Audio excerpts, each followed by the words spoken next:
Maya had always been the perfect daughter. She got good grades, helped with household chores, and never caused trouble for her wealthy family.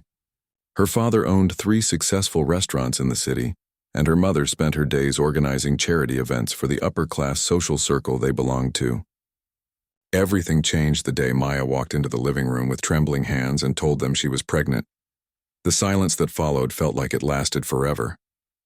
Her father's newspaper crumpled in his grip, and her mother's teacup clinked against the saucer as she set it down too hard. Maya was only 19, a sophomore in college studying business like her father wanted. The baby's father was someone from her college who had disappeared the moment she told him about the pregnancy. "You will get rid of it," her father said without looking at her. His voice was cold and final. "I can't do that," Maya whispered, placing a protective hand over her still flat stomach. "This is my baby." Her mother stood up, her face red with anger and embarrassment. "Think about our reputation. What will people say? What will the church think? You're throwing away everything we've given you for some mistake." Maya tried to explain that she wanted to keep the baby, that she would find a way to manage school and motherhood. She promised to work harder, to not let the pregnancy interfere with her studies. But her parents had already made up their minds. "You have 2 choices," her father announced. "Get rid of it and continue your life as planned, or leave this house and never come back." The next morning, Maya packed her few belongings into 2 suitcases. Her parents watched from the upstairs window as she walked down the driveway, but they didn't come outside. Her mother had cried the night before, but now there were no tears, only disappointment and shame. Maya took a bus to the cheaper side of town, where she rented a tiny studio apartment above a laundromat. The place smelled like detergent and had a leak in the bathroom ceiling, but it was all she could afford with her part-time job at a coffee shop.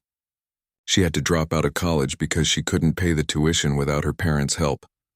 Nights were the hardest. She would lie on the thin mattress she'd bought secondhand, listening to the washing machines rumbling below, and wonder if she had made the right choice. Her phone never rang.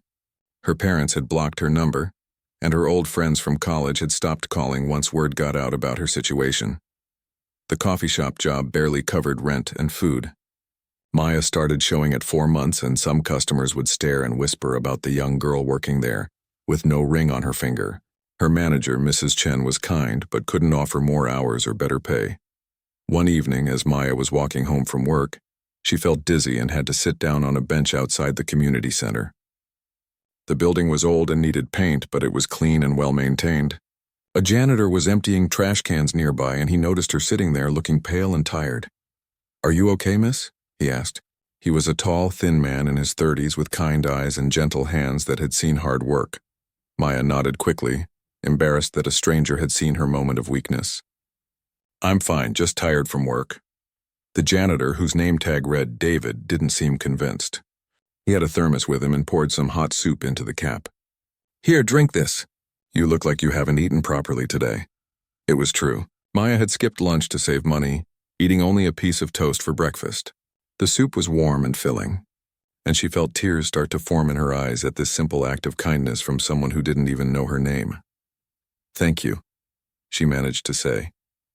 David smiled and went back to his work, but not before telling her that the community center served free dinner every Tuesday and Thursday for anyone who needed it. Maya went home that night feeling a tiny spark of hope for the first time in months. Maya started going to the community center for dinner twice a week. The food was simple but good, and more importantly, nobody judged her for being young and pregnant.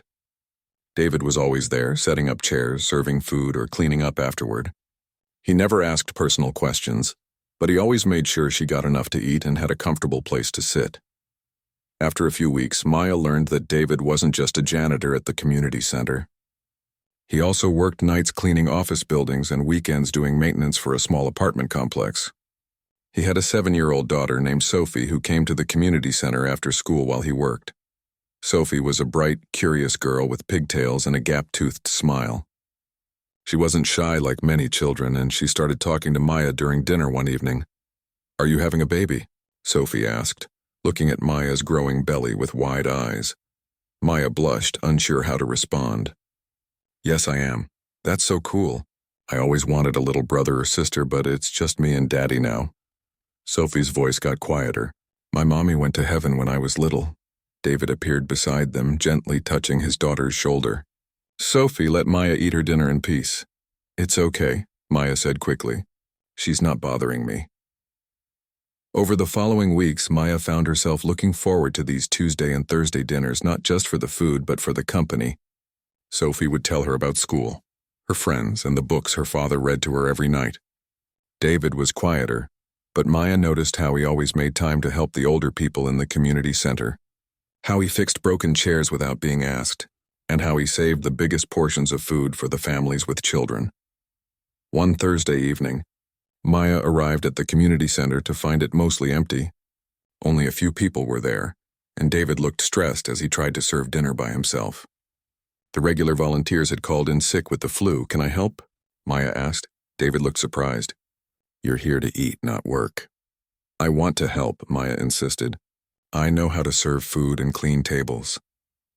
For the next 2 hours, Maya worked alongside David, serving meals to elderly people, homeless individuals, and families struggling to make ends meet. She saw how David knew everyone's name, remembered their favorite foods, and always had a kind word or encouraging smile for them. As they cleaned up afterward, David finally asked the question Maya had been expecting. Where's your family? Surely they want to help you during your pregnancy. Maya's hands paused as she wiped down a table. They don't want anything to do with me or the baby. David stopped stacking chairs and looked at her with concern. What do you mean? The whole story came pouring out. Maya told David about her parents' ultimatum, how they had cut off all contact and how she was struggling to pay rent and buy food while working at the coffee shop. She talked about the loneliness, the fear of raising a baby alone, and the constant worry about money. David listened without interrupting, his expression growing more troubled as Maya continued. When she finished, he was quiet for a long moment. Family isn't just about blood, he said finally. Sometimes the people who love you most are the ones who choose to be in your life, not the ones who have to be. Sophie, who had been coloring at a nearby table, looked up from her drawing. Daddy, can Maya come over for dinner sometime? I made her a picture of the baby. The drawing showed a stick figure woman with a round belly surrounded by hearts and flowers. At the bottom, Sophie had written Maya and baby in crooked letters. Maya felt tears starting again, but this time they weren't tears of sadness. For the first time since leaving her parents' house, she felt like maybe she wasn't completely alone in the world. David's invitation to dinner became a regular thing. Every Sunday after church, Maya would walk to their small apartment, which was just a few blocks from her own place. The apartment was modest but filled with warmth. Sophie's drawings covered the refrigerator, and there were always fresh flowers on the kitchen table that David picked from the community center's garden. Maya discovered that David was an excellent cook. He had learned to make everything from scratch when his wife died, wanting to make sure Sophie ate healthy, home-cooked meals. The three of them would sit around the small kitchen table, and for those few hours, Maya could imagine what it felt like to have a real family again. Sophie was fascinated by the pregnancy and would often talk to Maya's belly, telling the baby about her day at school or singing songs she had learned. David would watch with a gentle smile, sometimes sharing stories about when his wife was pregnant with Sophie. Sarah used to say that babies could hear everything from inside, David told Maya one evening, as Sophie chatted away to her belly. She would play music and read books out loud, convinced that Sophie was listening to every word. As Maya entered her third trimester, her work at the coffee shop became more difficult. Standing for long hours made her feet swell, and she was often exhausted. Mrs. Chen noticed Maya struggling and had to reduce her hours, which meant even less money coming in. David saw Maya's worry growing and quietly started bringing extra groceries when he visited the community center. He would leave bags of rice, canned vegetables, and protein bars in Maya's locker there, always with a note that said from the community pantry so she wouldn't feel like she was taking charity. One day, Maya fainted at work. Mrs. Chen called an ambulance, and Maya spent several hours in the emergency room. The doctor said she was malnourished and stressed, warning her that she needed to take better care of herself for the baby's sake. The medical bills were another expense Maya couldn't afford. When David found out about the hospital visit, he was upset that Maya hadn't called him. You're not alone in this, he told her firmly. Sophie and I care about you and the baby. You don't have to handle everything by yourself. That's when Maya learned about David's own story. He had been a construction worker before his wife died, making decent money and planning for the future. But when Sarah got sick with cancer, the medical bills wiped out their savings. After she died, David couldn't focus on the dangerous construction work while grieving and caring for a 3-year-old Sophie. He took the janitorial jobs because they were steady, safe, and allowed him to be home with Sophie in the evenings. "I know what it's like to have your whole world fall apart," David said, "but I also know that sometimes God sends people into your life at exactly the right moment." Maya realized that David was struggling financially too, but he was still trying to help her. She saw how he mended Sophie's clothes instead of buying new ones, how he clipped coupons and shopped at discount stores, and how he never bought anything for himself that wasn't absolutely necessary. Despite his own challenges, David started driving Maya to her prenatal appointments in his old reliable car. He would wait in the hallway while she saw the doctor, and Sophie would come along bringing coloring books to keep busy. The nurses at the clinic started assuming David was the baby's father, and neither of them corrected the assumption. During one appointment, the doctor showed Maya the ultrasound images of her baby girl. Sophie was thrilled to learn the baby was going to be a girl, and immediately started planning all the things she would teach her little sister. Can show her how to tie her shoes and read books, and make friendship bracelets. Sophie chattered excitedly on the way home from the clinic. Maya looked at David in the driver's seat and realized that somewhere along the way, this man and his daughter had become more important to her than the family who had abandoned her. They had chosen to love and support her when her own blood relatives had turned their backs. When Maya was 8 months pregnant, her landlord raised the rent on her tiny studio apartment. The increase was small, but it was enough to push her over the edge financially. She would have to choose between paying rent or buying diapers and baby clothes. The stress kept her awake at night, and she found herself crying more often. David noticed the change in Maya immediately. She was quieter during their Sunday dinners, and she looked exhausted all the time. When he gently asked what was wrong, Maya broke down and told him about the rent increase and her fear that she would be homeless when the baby arrived. That night, after Sophie had gone to bed, David sat at his kitchen table with a calculator and a pile of bills. He had been saving money for months, hoping to buy Sophie a bicycle for her birthday and maybe take a small vacation. The money wasn't much, but it would be enough to help Maya with the rent increase for several months. The next day, David approached Maya with a proposal that surprised her completely. "Sophie and I have been talking, and we want you to move in with us." Maya stared at him in shock. "David, I can't ask you to do that. You're not asking. We're offering." David's voice was gentle but determined. "The couch in the living room folds out into a bed, and we can set up a corner for the baby. It's not perfect, but it's better than you being on the street." Sophie, who had been listening from the hallway, came running into the room. "Please say yes, Maya. We can be like a real family, and I can help take care of the baby." Maya was overwhelmed by their generosity. She knew David was already struggling to make ends meet, and adding another adult and a baby to his household would make things even harder. But she also knew she was running out of options. "I'll pay you rent," Maya insisted. "Whatever I can manage for my job." David shook his head. "Just help with groceries when you can, and maybe you can watch Sophie sometimes when I'm working late." Moving in with David and Sophie changed everything for Maya. The apartment was cramped with 3 people, but it was filled with laughter and warmth. Sophie helped Maya set up a small nursery area in the corner of the living room, hanging up colorful drawings and arranging stuffed animals that David had found at yard sales. David worked even harder to provide for their expanded household. He took on extra shifts and weekend jobs, often coming home exhausted but never complaining. Maya saw him calculating expenses late at night, trying to figure out how to stretch their money to cover everything. Maya went into labor on a rainy Tuesday evening while David was at his night cleaning job. Sophie was staying with a neighbor, and Maya was alone when the contractions started. She called David, who immediately left work and rushed home to drive her to the hospital. The labor was long and difficult. Maya had no insurance and limited prenatal care, which led to complications. David stayed in the waiting room all night, pacing and calling Maya's parents' house every few hours, hoping they would want to know about their grandchild's birth. The phone calls went straight to voicemail. When baby Emma was finally born at dawn, Maya was exhausted but overwhelmed with love. The tiny girl had dark hair and seemed perfectly healthy despite the difficult birth. David was the first person Maya called from her hospital room. "She's beautiful," David said when he saw Emma for the first time, his voice full of wonder. "She looks just like you." Sophie was even more excited than anyone had expected. She tiptoed around the baby, whispering so she wouldn't wake her, and insisted on helping with everything from diaper changes to feeding time. The hospital discharged Maya after 2 days, and David drove them home carefully, with Emma in a car seat he had borrowed from a friend. When they arrived at the apartment, Maya found that David and Sophie had decorated the living room with welcome home signs and balloons. But reality set in quickly. Emma cried frequently at night, and Maya was struggling with breastfeeding. She was exhausted and emotional, and the cramped apartment felt overwhelming with a newborn baby.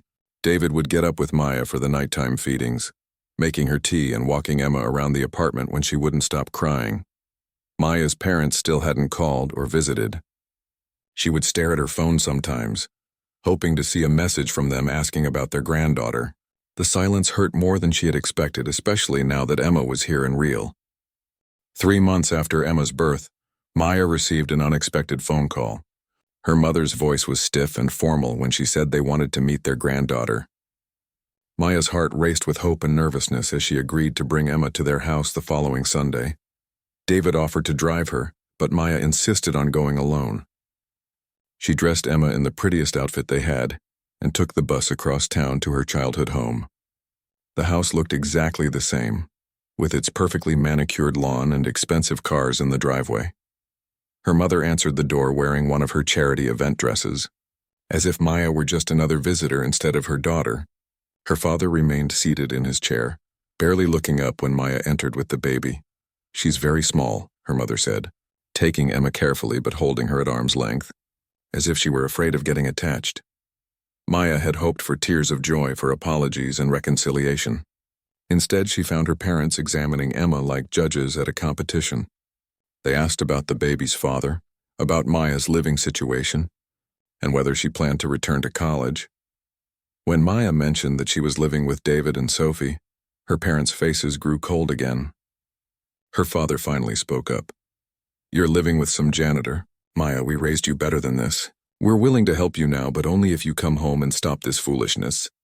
"David isn't just some janitor," Maya said, feeling anger rise in her chest. "He's been more of a father to Emma than you've been a grandfather. He was there when she was born, when I was scared and alone. He's part of our family now." Her mother set Emma back in her car seat with obvious relief. "Family? Maya, you don't understand what family means. This man is using you. He probably wants your father's money." "David doesn't even know about Dad's restaurants," Maya replied. "He helps me because he cares, not because he wants anything from us." The conversation went downhill quickly. Her parents offered to pay for an apartment and college tuition, but only if Maya stopped seeing David and Sophie. They wanted to control who could babysit Emma, where Maya could work, and even what church she attended. "You can come home," her father said finally, "but you need to understand that we won't support any relationship with unsuitable people. That janitor and his child have no place in your future." Maya looked around the expensive living room where she had grown up, with its uncomfortable furniture and family photos that would never include Emma.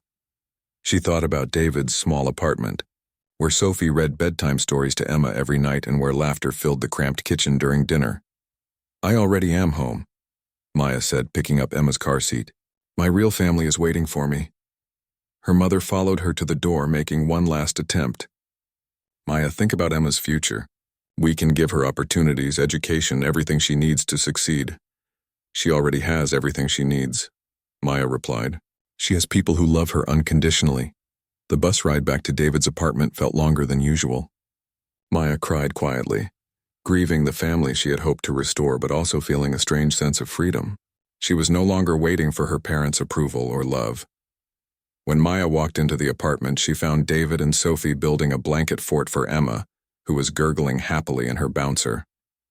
Sophie immediately ran to Maya, eager to show her the fort they had made. "We made it extra quiet so Emma can sleep inside," Sophie explained proudly. "And look, I drew her a picture to hang up." David looked at Maya's face and immediately understood that the visit hadn't gone well. He didn't ask questions, just made her a cup of tea and took Emma so Maya could sit down. That evening, as they sat around the kitchen table eating David's homemade pasta, Maya realized that her parents had been wrong about one thing. David wasn't using her for money or status.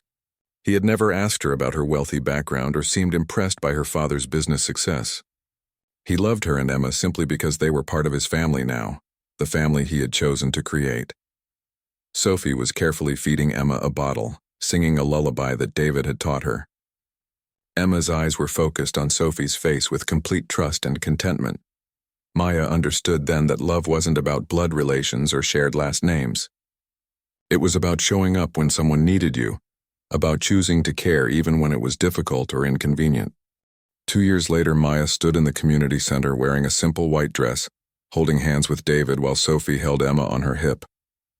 The ceremony was small and informal, with just the people who had supported them through the hardest times. Mrs. Chen from the coffee shop was there, along with several families from the community center and the neighbor who had watched Sophie during Emma's birth. Maya had never imagined getting married in a community center, but it felt perfect. This was the place where she had first experienced kindness from strangers, where she had learned what real community looked like, and where David had shown her what unconditional love meant. Emma, now a toddler with curly hair and David's gentle eyes, babbled happily during the ceremony. She called David Dada and had never known any other father. Sophie, now 9, had insisted on being both maid of honor and flower girl, taking her responsibilities very seriously. After the ceremony, everyone shared a potluck dinner that the community center families had prepared. There were no fancy decorations or expensive flowers, but there was laughter, music, and the kind of joy that money couldn't buy. Maya's parents had not responded to the wedding invitation. She had sent it anyway, hoping that meeting Emma might have changed their hearts, but their silence was its own answer. Maya felt sad about their absence, but she wasn't devastated anymore. She had learned that you couldn't force people to love you, but you could choose to surround yourself with people who did. David had surprised Maya by enrolling in night classes to become a licensed contractor. He wanted to build their family a real home someday, with a yard where Sophie and Emma could play safely. Maya had also returned to school, taking online business courses while working part-time at a nonprofit organization that helped young mothers. Their life wasn't easy. Money was still tight, and they lived in the same cramped apartment. David still worked multiple jobs and Maya still worried about paying bills. But their struggles felt different now because they faced them together. Sophie had become an amazing big sister to Emma, reading to her every night and teaching her new words. She never seemed to resent sharing her father's attention, instead treating Maya and Emma like the family she had always wanted. One evening, as Maya was putting Emma to bed, she heard voices outside their apartment door. When David answered, Maya was shocked to hear her mother's voice asking if they could come in. Her parents stood awkwardly in the small living room, looking out of place among the mismatched furniture and children's toys scattered everywhere. Her mother was holding a large wrapped gift, and her father seemed uncomfortable but determined. "We came to apologize," her mother said quietly, "and to meet our granddaughter properly." Emma hid behind Maya's legs, unsure of these strange people in fancy clothes. Sophie stayed close to David, protective of their family unit. "We were wrong," her father admitted, the words seeming difficult for him to say. "We let our pride and our fear of what others might think blind us to what was really important." Her mother knelt down to Emma's level, speaking softly. "Hello, Emma, I'm your grandmother. I've missed so much of your life and I'm sorry for that." The conversation was awkward at first. Maya's parents seemed overwhelmed by how much Emma had grown and changed. They asked tentative questions about her development, her favorite foods, and whether she was happy. David remained polite but cautious, clearly protective of Maya and Emma. Sophie answered their questions about school and her interests, but she stayed close to her father's side. As the evening progressed, Maya's parents began to see the love and stability that David had brought to their daughter's life. They watched him patiently help Emma with her dinner, saw how Sophie sought his approval for everything, and noticed how Maya looked at him with complete trust and contentment. "You've built something beautiful here," her mother finally said to Maya. "I was so focused on what we thought you should have that I couldn't see what you actually needed." Her father shook David's hand before they left, looking him in the eye for the first time. "Thank you for taking care of my daughter and granddaughter when we failed them." The relationship with her parents would never be the same as before, but Maya was open to rebuilding it slowly. Emma deserved to know her grandparents, and maybe they could learn to be better people through knowing her. But as Maya tucked Emma into bed that night, with Sophie reading quietly nearby and David washing dishes in the kitchen, she knew that her real family was right here. They had chosen each other, supported each other, and loved each other through the hardest times. David had shown her that family wasn't about perfect houses or unlimited money or social status. It was about showing up every day, about loving someone even when it was difficult, and about creating a safe place where everyone could be themselves. Maya had been disowned for carrying a child, but she had found something far more valuable than her parents' conditional love. She had found a true family, and she was finally home.